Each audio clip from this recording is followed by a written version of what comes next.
IVF చికిత్సలో 25% భారీ discount, free doctor consultation, free ultrasound scan, logo launch, Andro max advanced male infertility centre ను కూడా ప్రారంభించారు. Telangana CM Revanth Reddy hot comments చేశారు. 10 ఏళ్లు ఈ రాష్ట్రాన్ని అభివృద్ధి చేయడానికి ఉంటానన్నారు సీఎం రేవంత్ రెడ్డి. 10 ఏళ్లు ఏమీ చేయలేని వాళ్ళు ఇప్పుడు మాట్లాడుతున్నారన్నారు. గత బీఆర్ఎస్ ప్రభుత్వం ఉన్నదంతా అమ్ముకుని ఊడ్చిపెట్టేశారన్నారు. లక్షల కోట్ల రూపాయలు అప్పును ఎత్తిన పెట్టిపోయారన్న సీఎం ఏం చేద్దామన్నా అప్పులే కనిపిస్తున్నాయన్నారు. అప్పుడు ఏడాదికి 6,500 కోట్లు అప్పు కట్టేవాళ్లం, ఇప్పుడు 7,000 కోట్లు నెలకు వడ్డీలే కడుతున్నామని, సంవత్సరానికి 70,000 కోట్లు వడ్డీ కట్టడానికి అవుతోందంటూ కీలక వ్యాఖ్యలు చేశారు. అయినా సరే ఒక్కొక్కటిగా సరిదిద్దుతున్నామన్నారు సీఎం రేవంత్ రెడ్డి. పొద్దున్న లేస్తే కాళ్ళల్లో కట్టెలు పెట్టే మాటలు, అయిపోయింది కూలిపోయింది అన్నాడు. అన్నోడు ఏడున్నాడా? ఇప్పుడు నన్ను కనిపిస్తుండా? ఉన్నాడా? రోజు లెక్క పెట్టుకుంటున్నాడు, ఎవరుండ్రు ఎవరు పోయినరాడు. ఇవాళ మన నగరాన్ని అభివృద్ధి చేస్తున్నాం, ఇవాళ మన ప్రాంతం అభివృద్ధి జరుగుతుంది అని చెప్పి ప్రకాష్ అన్న లాంటి వాళ్ళు ఇవాళ ఈ ప్రభుత్వానికి అండగా నిలబడి ఈ ప్రభుత్వాన్ని కాపాడినప్పుడే అభివృద్ధి జరుగుతుందని చెప్పి వాళ్ళందరూ ముందుకు వచ్చారు. వాళ్ళు ఏంటంటే మన ఆలోచన విధానాన్ని నచ్చి ఈ ప్రభుత్వాన్ని పడగొడతామని ఇద్దరు అచ్చోసిన ఆంబోతులాగా ఊరు మీద ఇడిచిన మైసమ్మ పోతులు ఉంటాయి కదా, అట్లా మన మీద బీఆర్ఎస్ వాళ్ళు బీజేపీ వాళ్ళు పడగొడతాం అంటారు. మీరు పడగొడతామని అంటే మేము నిలబెడతామని వాళ్ళు ముందుకు వచ్చారు. ఇవాళ ఓ పక్కన బీఆర్ఎస్ వాడు ఒక పక్కన బీజేపీ వాడు ఏడుంటుందా? 3 నెలలు కూడా ఉండదని ఒకడంటాడు, 6 నెలల్లో పోతుందని ఇంకోటి అంటాడు.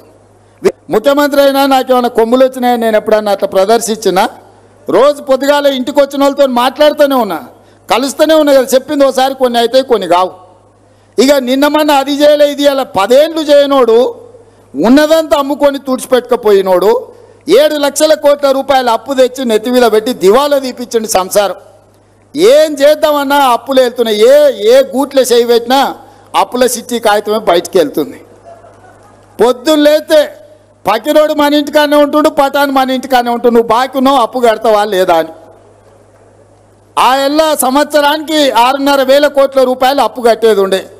ఇవాళ ఈ మొనగాడు చేసిన పనికి నెల 1వ తారీఖు నాడు, ప్రతి నెల 1వ తారీఖు నాడు 7,000 కోట్ల రూపాయలు మిత్తి కడుతున్నాం నేను మా బట్టి విక్రమార్క.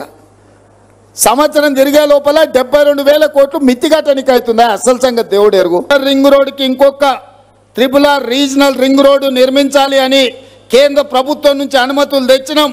360 కిలోమీటర్ల చుట్టూతా తెలంగాణను మొత్తం ఒక వడ్డానంగా మనము రీజనల్ రింగ్ రోడ్డుని తెచ్చుకున్నాము. రీజనల్ రింగ్ రోడ్డుతో పాటు రేడియల్ రోడ్స్ కూడా మనం అభివృద్ధి చేసుకుంటున్నాము. అప్పుడు రంగారెడ్డి భూములు బంగారం అవుతాయి. ఆ ప్రాంతంలో పరిశ్రమలు రావాలన్నా, ఐటీ కంపెనీలు పెట్టాలన్నా, మన ప్రాంతంలో ఉండే నిరుద్యోగ యువకులకు ఉద్యోగ ఉపాధి అవకాశాలు రావాలన్నా ఈ హైదరాబాదు నగరం చుట్టూతో వచ్చే రీజనల్ రింగ్ రోడ్డును మనం తొందరలోనే అభివృద్ధి చేసుకోవాలి. ఇవాళ ఇదే కాకుండా ఈ ప్రాంతానికి మెట్రో రైలు కూడా రావాలి. అందుకే నూతనంగా మెట్రో రైలు ప్రతిపాదనలు ఉప్పల్ నుంచి ఎల్బీ నగర్ నుంచి హయత్ నగర్ వరకు ఇవాళ మెట్రో రైలు వేయడానికి మన ప్రభుత్వం నిర్ణయం తీసుకున్న తొందరలోనే మన హయత్ నగర్కు మెట్రో రాబోతున్నది. ఎల్బీ నగర్ నుంచి ఓవైసీ హాస్పిటల్ నుంచి చాంద్రాయణగుట్ట నుంచి P3 రోడ్, అక్కడి నుంచి అంతర్జాతీయ ఎయిర్పోర్ట్ వరకు ఇవాళ మనం మెట్రోని ఏర్పాటు చేసుకోబోతున్నాం.